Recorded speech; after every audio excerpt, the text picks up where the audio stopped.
How many times, whenever you are down with fever, have you ever wondered कि काश paracetamol का कुछ natural paracetamol होता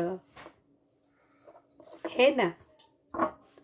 palm रोजा कुछ ड्रॉप रब करिए,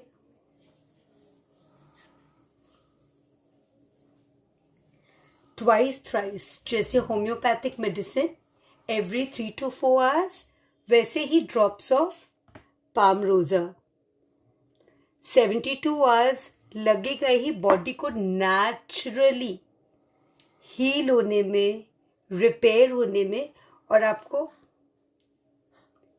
100% फिर से फिट करने के लिए। And palmarosa doesn't only promise you bye to fever, cold, cough. It will also make you look more young